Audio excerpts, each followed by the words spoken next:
Time to crack open the sports page with the Orlando Sentinel and FM 96.9 The Game's Mike the Bulldog Bianchi. On JRR.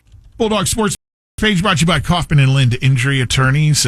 He's over there in the luxury condo. I'm sure you've got the boards up, the sandbags. You're ready to go there, dog, and ride out the storm, whatever effects we might have. Ready to roll. Ready to roll. What do you got? Going to have water in the bathtub later.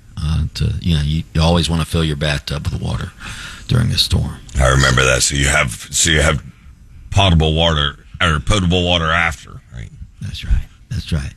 I'm still fuming about my Jags, but I'm not the only one fuming about the Jags. According to Demetrius Harvey, the beat writer who covers the Jaguars for the Florida Times Union up in Jacksonville, he said that Jags owner Shad Khan is livid after the Jags were trounced 47-10 by the Bills on Monday night. Here's what Harvey tweeted.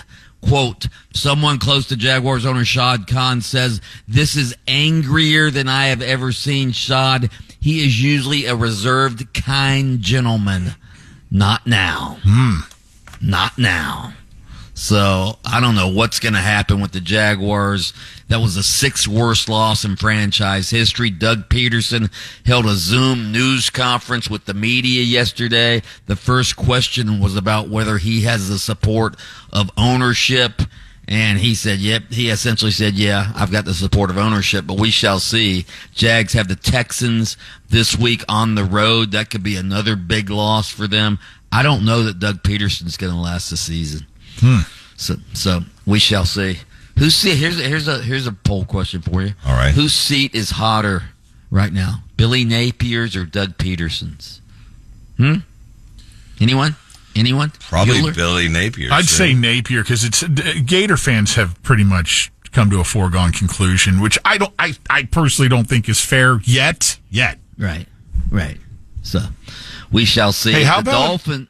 Real quick here, I was going to say, did you see the Brett Favre news yesterday in his hearing? He was in this congressional hearing for For welfare fraud. And he volunteered information that he's been diagnosed with Parkinson's disease. Yeah, I saw that. Yeah. Interesting. Yeah, I don't know why he revealed that there, but yeah. Leniency, maybe. I'm all right, being straight. Your Dolphins, their coach, Mike McDaniel, said they could be making some changes at quarterback, although he didn't specify. Obviously, Tua's out for the next at least 3 games. Skylar Thompson got injured last week. Tim Boyle came in as a backup. They picked up Tyler Huntley off the scrap heap last week as well. There are a lot of people who think they should go out and get a legit quarterback until Tua's back, and some names that are being thrown around. Any of these names interest you, Lynch? Ryan Tannehill, obviously, he's a street free agent. Nobody's picked him up. Does that interest you? He has history with the team. I mean, he had some degree of success when he was the Fins quarterback. Then, of course, there's some trade options. Here's the one that would intrigue me, Russell Wilson. Russell Wilson would intrigue me. He's obviously signed with the Steelers, but the Steelers look like they're going to go with Justin Fields and Russell Wilson. Maybe you could work a deal with the Steelers and get him down to Miami. I think that would be your best bet right there. Probably. Don't you? I think with the receivers they have there and his experience, Taco, yeah. I think better than Tannehill in my book. Right. Some other names being thrown around: Jimmy G, old Joe Flacco, Carson Wentz. Who else? Bryce Young. Yeah. Did you see that group advocating for the Bryce Young for them to deal him down to Miami? That'd be a big roll. If I were the Dolphins, I don't know if I'd want Bryce. I'm saying that'd be a roll of the dice at best, man. Right. And then, of course, everybody's throwing out the name TB12, Tom Brady. Could you imagine? Get him out of the booth. So we'll see what happens there. Did you see my Padres, how they clinched the playoffs last night? Oh, it was a triple play or something? Yeah. Triple play to end the game.